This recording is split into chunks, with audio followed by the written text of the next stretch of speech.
And welcome back everybody to the second part of our seminar this evening. Our first section on facts was quite eye-opening to the people in the room, which is what it was designed to do. As I said, we're not naming, blaming or shaming. These are simply the facts that we need to be aware of. Before I start the second section on education and how I relate this to our bowling clubs and our sporting clubs, I just want to remind you all that tonight every club in Greater Newcastle, the old Zone 2, now known as Greater Newcastle, will receive an ACON Welcome Here pack. This includes stickers and badges and information on how you can register with ACON for free, because yes, I used part of my honoraria as an ambassador in this program to buy those packs. They're $15 each, and we now have access to a portal where all the clubs can register for free. If you feel as though you want to be registered, please do, and please put the Welcome Here sticker on your door. You'll be amazed what one sticker can do to our community and how many people may actually visit your bowling club and spend their hard-earned money just knowing that they're welcome to be there. All right, let's do a little bit of education. This is pretty cool, this stuff. We have a term in the LGBTQIA community of tolerance versus acceptance. Now, I don't want to go too far into it. I'll just give you some examples. Let's start with quotes, actually. Tammy Baldwin's a US Senator, and she said, "There will not be a magic day when we wake up and it's now okay to express ourselves publicly. We make that day by doing things publicly until it's simply the way things are." And she's right. We do have the Mardi Gras and we do have celebrations, but these celebrations don't need to exist if we can just be human and be ourselves. We can be that every day. There's a nice little picture of Tammy. Here's one from me.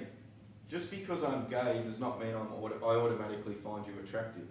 Now, a lot of men believe that because I'm gay, that I automatically think that they're sexually attractive. That is completely incorrect. Heterosexual guys out there, do you find every woman attractive? Of course you don't. I just find men attractive and certain men, and I have my type like everybody else, and just because you're male, it does not mean I find you attractive. Sorry, boys. Morgan Freeman probably does the harshest quote. He hates the word homophobia. He says, "You are not scared, you are an asshole."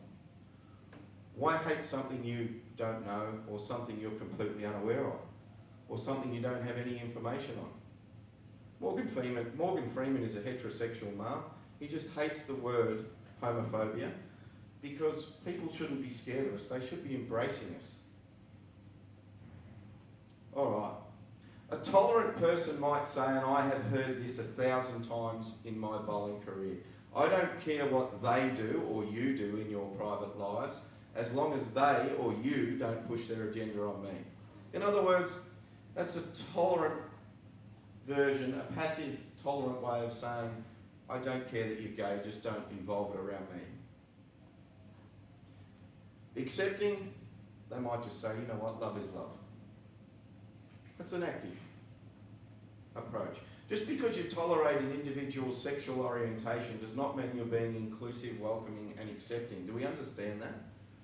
That somebody who says to me, "I don't care what you do in your private life as long as you don't bring your agenda on me," that is disgraceful. That is as offensive as calling me a name that you shouldn't be calling me. That's something you might want to keep to yourself. Respectful language. Now, this is really great. Language is actually evolving so well. And you probably saw on my starting slides that I had he, him written next to my name. I identify as a man. Okay? Some people identify as a female that were born a man, etc., etc. The language is improving out of sight in Australia. Your words really matter. I say this the kindest way possible. Don't expect to get it right all the time, but keep training yourself to use more inclusive language. It's okay to be wrong, and if you're corrected, it's a good thing for you, and you should treat that as a learning opportunity. Let's see some examples. Misinformed language. Don't assume everyone is heterosexual. One of the big comments I get a lot on the bowling green is, "Are you married and do you have kids?" What do I say to that? "No, I'm gay and have 3 cats." Well, that's true, but that's a good way to stuff the conversation up. So generally I say, I've been partnered for now 7 years, and no, I don't have any children. Because I also feel I may offend them if they know that I'm gay, which is horrific. Using terms like husband and wife. Do I have a wife? Well, no, I don't, I'm gay. Assuming he and she pronouns. Now, this is a difficult one. I look at someone and I see them as a man, I look at someone and I see them as a woman. The he, she pronouns, unfortunately, are outdated. Some people don't identify as a he or a she or vice versa. And saying that that's your choice or preference, we learnt in the first seminar that sexual orientation is not a choice. We learnt the scientific reasons behind that. It's also not a preference. Yes, I prefer men, but it's not my preference when I was born that I would prefer men. Okay, respectful language. Let's do some word replacement. Husband, wife, partner. Do you have a partner? Great question. Doesn't limit me in what I can say back. Doesn't offend me because you might not know that I'm in the LGBTQIA+ community. Perfect replacement for husband and wife is partner. Ladies and gentlemen, no, hello all. There might be somebody in the room, even somebody in the room tonight for all I know, that doesn't identify as a lady or a man. Preference is an awful word. It's my orientation. It's my sexual orientation, not my sexual choice or sexual preference. Orientation is a great word. We don't use the term gay marriage anymore. It's marriage. The marriage laws have been changed, 2017, we all saw that earlier. It's the term marriage. A lady marries a lady, it's not gay marriage, it's marriage. Unisex and non-binary is quite complicated. We won't get into this too much. If you ever hear the word unisex though, if you can remember, make sure to correct someone to say non-binary. If we start with that, we'll all learn eventually. All right, what are the benefits of welcoming our community into your club? There are heaps. Club and community benefits, stronger community relationships. So this benefits of welcoming our community to your club creates a more inclusive hub that reflects the local community, meets diverse needs and strengthens social connectedness. It enhances the reputation of your club. A reputation for inclusivity can attract and grow membership, volunteers and fan bases. We don't have to go out and say we are the gay club. We are the LGBTQIA+ club. But simply welcoming that community into your bowls club, even if it's one, I guarantee you the gossip amongst the community will show that we are a safe and welcoming place. And what do we do when we're at your club? We spend money. What does the money do for the club? We all know that.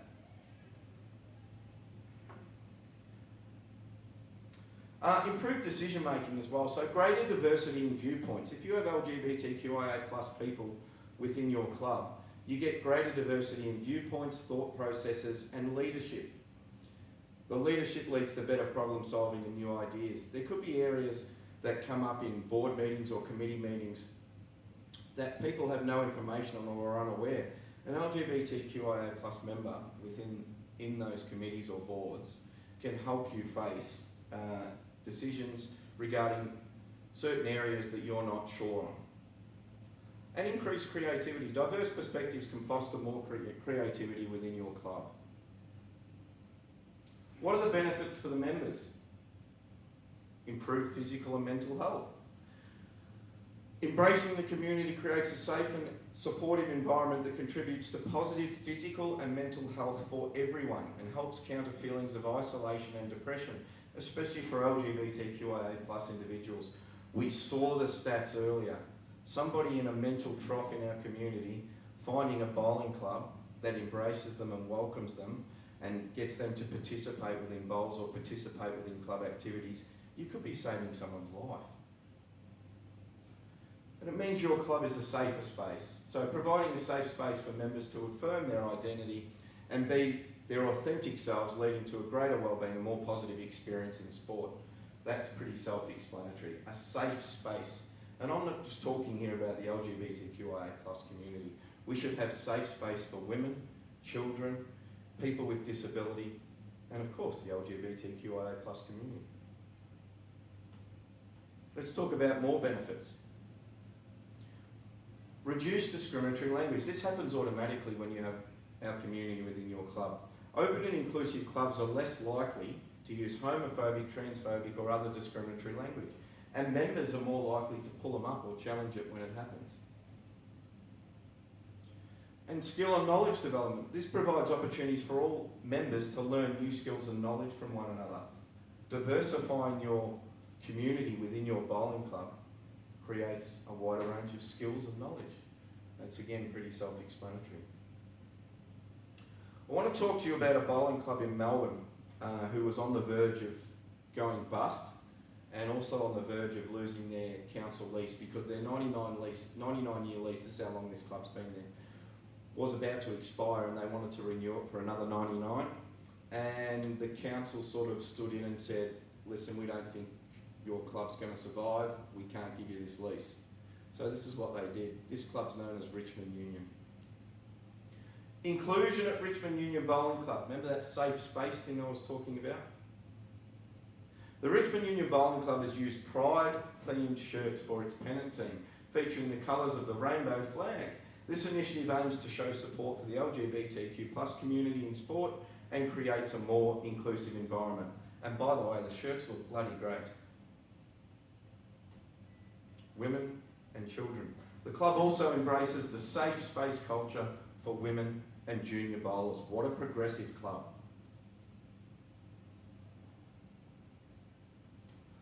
Richmond Union has the annual Pride Cup, and believe it or not, the club has hosted 6 Pride Cups already. This has drawn members and participants from all over the country, and I believe also internationally. Due to the success of the Pride Cup, the Pride colours actually became the official club uniform for pennant competition. They embraced the shirt and they now wear it every pennant match. And again, I'll say, it looks fantastic.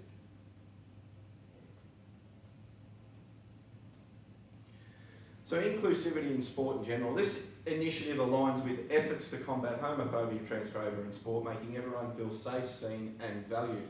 Making somebody actually feel like a human being is not a difficult thing to do. And club growth. I did mention this earlier. Facing financial difficulty and a massive fight to extend their expiring lease, the club's inclusive culture for everyone grew their membership and has ensured its viability for at least 99 years. They got the lease, and deservedly so. Well done, Richmond Union Bowling Club. So where does your club stand with LGBTQIA plus education and information? Just some questions that I'll pop to everyone. Is your club tolerant, passive, or accepting, active? We talked about those 2 examples before. ACON is the company that deals with Pride in Sport, and they're the ones for the welcome pack. Is your club registered with the Pride in Sport program through ACON? Costs $15, but guess what? For Greater Newcastle clubs, it's been paid for, it's free. Are your staff and board or committee members trained on an inclusive environment and basic language terminology? We just trained on basic language just before. Really simple to do. Great thing to put your committees and board members through education. ACON have education programs and will send people. They're not free, unfortunately. The organisation needs to survive, but they will send educators to your club and give your members or committee members or board members education in this area.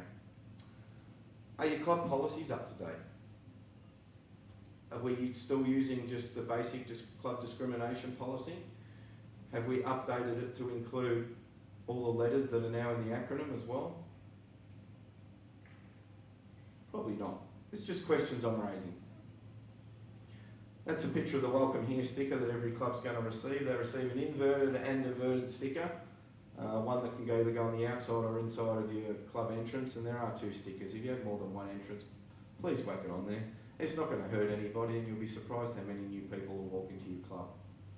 I'm not saying go out there and stick a 10-foot rainbow flag hanging off your flagpole, but somebody sees that, it will get around, and people within your community that have never been to your club will come to your club. Discrimination is not only a breach of the Bowls Australian Members Protection Policy, which I'm sure some of you have read before, it's actually against the law. It's a criminal offence to be discriminatory against LGBTQIA plus people, and you should know that. So what have we learned this evening? We understand that sexual orientation is not a choice. I'm seeing some nods. That is excellent. It's not. We've been through that. We've seen the stats and facts. We saw it around suicide. We saw it around mental health. They are really shocking. We can't fix it 100%, but we can make it better. We understand the difference between tolerance and acceptance. I don't care what you do in your private life. Don't bring your agenda on me. No. Love is love. As you'll see by my little pin I'm wearing tonight. We've learned basic respectful language. Ask me if I've got a partner. And when I ask somebody else, I won't assume that you're heterosexual, gay, bi, lesbian, any of those acronyms. Have you got a partner? And we realise, hopefully you realise, our club could always do just that little bit more to embrace the LGBTQIA plus community. Does anybody have any questions? Sure? No one? Sweet. Well, that concludes the seminar this evening. My name's Schraner, AIS Thrive with Pride Ambassador and current Australian Jackaroo. Thank you for coming this evening. These will be posted on YouTube, so if you didn't get here tonight, hopefully you'll get to see the video on YouTube. But thank you for coming. This has been a great initiative from the AIS, and I'm very proud to be a Thrive with Pride Ambassador.